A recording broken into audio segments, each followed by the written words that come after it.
Hello, you multi-malt memorable moments, and thank you to Artificial Frequencies. That's the name I've been given as the supplier of a malt mention, which is the way I always introduce my online quality spirits reviews here on YouTube. And the malt mention simply started as an icebreaker, and I made up a few of my own malt mentions. And then they just basically took on a life of their own. They've become an indelible part of this channel. And this channel is going to be celebrating 1,000 reviews over 14 years. Can you believe it? 14 years as an onliner. So I'm one of the vintage influencers, I think we're called nowadays, something like that. Or perhaps in my case, under the influencer. Do you know what? A little bit of what you like will do you no harm. The main thing is, keep control of it. It's fine becoming a little non-sober. But when we start staggering, falling, saying stupid things, abusing people, writing very embarrassing stuff onto social media under the influence of alcohol, then we know we've got to kind of wind things back a bit. And that's just the way it is. But the reward for being canny, that's a Scottish word, that canny, which means careful and disciplined, self-disciplined, is that we can enjoy alcohol without it enjoying us too much. And as part of the excitement of what we're engaged with, we can go exploring, because the world is full of diversity of smells, flavours and characters. And this is wonderfully presented in the fantastic range of quality spirits from around the world. And if you're looking for something that's kind of fairly easy to knock back, and you don't have to worry too much about flavour, well, you're spoiled for choice, because there are many, many flavours of vodka out there waiting for you. But for those of you who are looking for a malt moment, there's increasingly some fascinating bottlings from some fascinating locations becoming available to us. And that is why, as part of my Online World series, this summer of 2023, in Ralphie Review 987, I'm going to be reviewing Indri Indian single malt whisky from Paradise Distillery, which is located at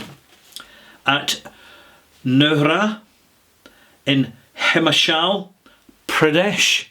Right.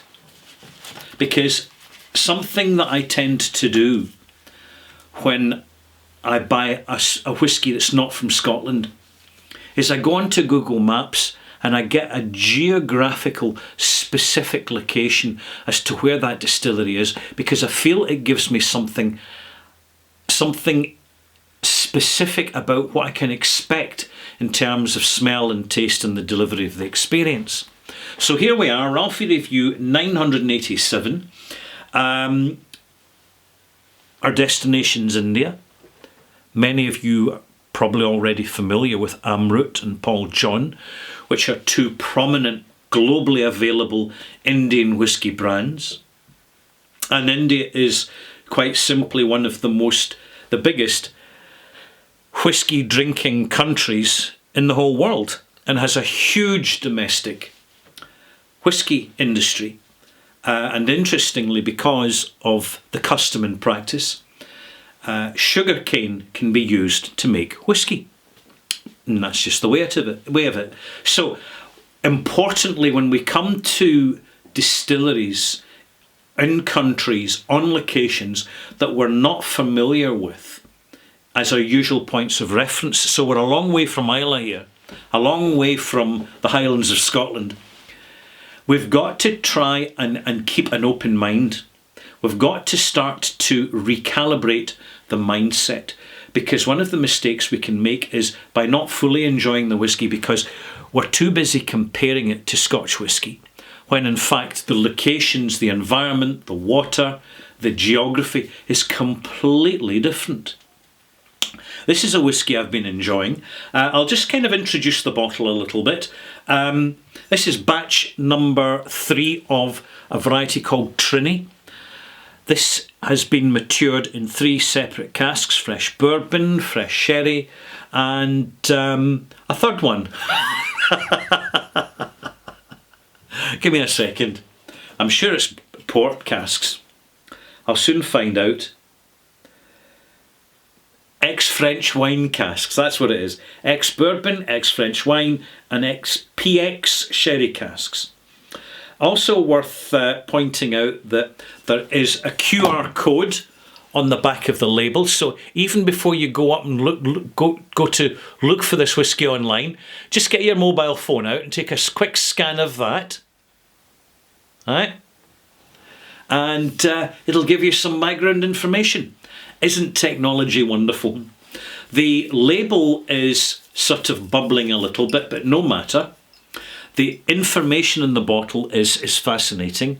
It says on the back of the box, for example, and I love this bit, that consumption of liquor is injurious to health. Drink responsibly. So it's injurious to health. Well, it can be, not necessarily, depends how you drink your whisky. And the ingredients, it actually has a brief statement of ingredients. Now, it's not telling you much, to be honest, because it could have mentioned that they'd used grain or whatever ingredients they were using, but it states, and I quote, matured malt spirit and demineralised water.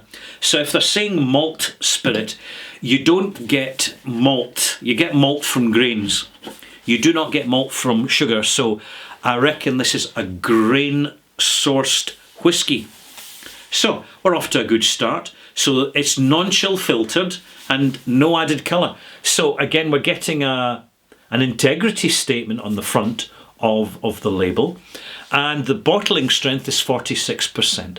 Age statement? No. However, when you go looking online, when you're doing your research, which is what we do nowadays, I would put this whisky at no more than about 3 or 4 years old. It's matured in India. The summers are hot, the winters are cool. The location is in the foothills of the Himalayan mountains.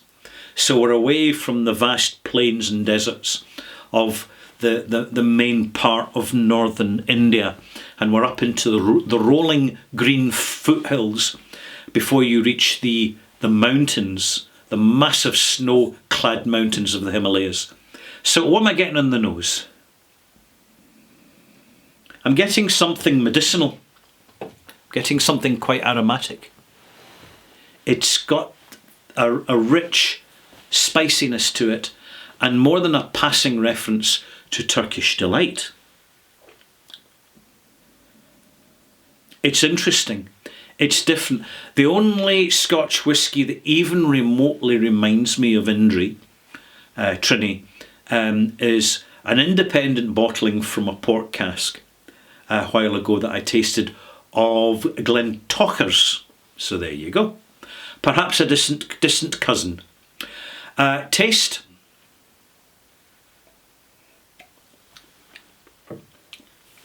Sharp, young, aromatic, spicy, wood infused, quite heavily wood infused, but not harsh. It's a young whisky, absolutely without a doubt. I'm going to add some water now. 1.5. It is a young whisky. It is at 46%. I have been researching this bottle. It's been a fascinating journey actually, because when I first opened it, it had that genuine wow factor that really kind of took me into the experience, and particularly in relation to the price, which in the UK is round about £40, depending where you buy it, so best to shop around. Its presentation, I have to say, is pretty good. The only thing that I noticed that's a little bit off-putting is this list of awards that they've won. And I know I'm being pedantic about it and very Ralphie-ish when I say this, but you can imagine there's not that many whiskies in certain categories. And also when you have to enter a competition, it's in the competition holder's interests to reward your sponsorship. Okay, so it's got a list of about 6 different awards from 6 competitions, and I won't even bother you with the details, but hey, good luck to them. It's a promotion that when you're getting started and you're first introducing your product to a very sceptical market, you explore all these avenues. Now, the sceptical market bit, I'm going to explain that. Inevitably, whether we're into rum or bourbon or Scotch whisky, over time we start to institutionalise our palate. It's just what we do. It can't be helped. Our palate enjoys the familiar. So long as there's a permutation or variance in the familiar, it's going to be quite happy. What the palate doesn't like is a complete upheaval of expected tasting experience. But that's what's happening here. This is a spirit that's behaving very different to Scotch whisky. And initially, it's really quite engaging, but I have to tell you, once there's a little bit of air in this bottle, and I left it a couple of weeks, it just seemed to fall to pieces. It's almost as if the cask flavour's completely disconnected from the soft, rounded, malty spirit flavour, and it was weird. I have to say, it was totally weird. It wasn't particularly unpleasant, but it certainly reduced the calibre of the experience. However, I've got enough knowledge that, particularly when there's plenty of air in the bottle, we're not going to rush it. We're not going to basically relegate a whisky purely in first or second exposure to it. We've got to give these time. We've got to let our palate have the time it needs subconsciously to recalibrate for different whiskies from other countries in the world. And coming back to this, it seems to be building itself back together again. Now, I have to say, I've never had this before. This is, frankly, a bit of a weird experience. And I find it interesting. I find it fascinating, actually. But it is not what I expected. But having said that, I made sure not to expect and then pre-calibrate my senses for the experience. So I've added some water, and this is quite important because it helps to rebuild the whiskey in the glass coming out of the bottle if it happens to have kind of separated in terms of the cask influence and malt influence. Very ripe brown fruits, ripe plum. Again, that rosewater Turkish delight nose is still prominent, but it's almost got a kind of prune and fig syrup. It's quite medicinal in the background, and some cherry stones. It's a wonderfully full nose, which reminds me, just saying, of a decent old rum. In fact, I poured myself a rum last week and it was decent, but it wasn't that great. It wasn't absolute banger. So I added a drop of this whiskey to the rum, to the Barbados rum, and it absolutely transformed it. Don't be afraid to experiment and follow your instincts. It was actually a huge improvement on the rum, because although this is a whiskey, it's made in a rum environment. It's made, and it comes across in its character very much like a rum. Taste, having added water, 6 millilitres.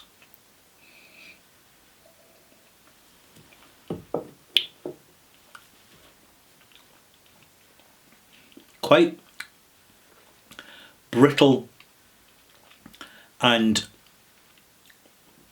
a slightly smoked, steamed wood note on the arrival. Full of flavour. The maltiness starts to appear quite rapidly in the development. So what we're having, the form of this whisky is, it's got a really long arrival, quite a short development, and then a swift but lingering finish. And what's lingering is the casks. And the casks have worked really, really well, all three of them. I don't know how they prepare the casks, but I think they are not leaving the casks lying around, because particularly the wine cask would spoil quite quickly in a very humid, changeable climate, with a lot of barometric variation. So, another taste before I give a malt mark.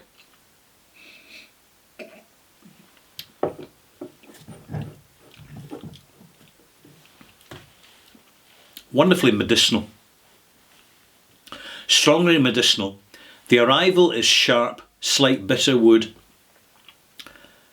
And then it continues. The arrival just keeps opening and opening. And then almost as if it's about to reach its development, the development stage, it just starts to shut down. But I tell you what, over ice, fabulous. As a novelty experience for a Scotch drinker, excellent, because it's so different. It's more different than than European whiskies, for example. More different than American single malts. So, and also, it's quite refreshing that you've got an integrity delivery of a whisky from another country outside of the UK, where I'm in the British Isles, where the prices are not absolutely bonkers absurd, such as you have with New Zealand whisky and some Australian whiskies. And there you have it. Let's give this a malt mark.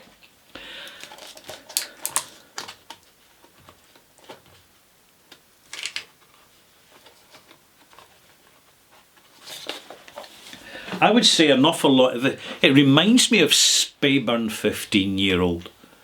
It's so much of it is really about the interplay of the casks, about the casks bringing different components in and creating something on which the malt is simply the canvas in which the casks seem to be resting. 81 out of 100. It's a malt mark, and do I have my world? No, I don't have my world thingy. So it's a malt mark anyway. It's an Indian malt mark. There you have it. So if you pop back again for Ralphie Review 987 Extras, I'm going to be talking about the little detective work I do when I'm tasting a non-Scotch whisky. What do I want to know about the whisky? And where will I find it? Because we're all on a budget. And if we're going to take the risk to buy a spirit we're not familiar with, we want to narrow down the odds as much as possible that it's going to be a disappointing buy. So that's what I'm going to be talking about in my extras. So I hope you will join me there. And if you haven't already subscribed, please do, because if you do, you're going to get more quality spirits, matured spirits review content here at ralphie.com. In the bothy, somewhere in the Irish Sea. Bye-bye.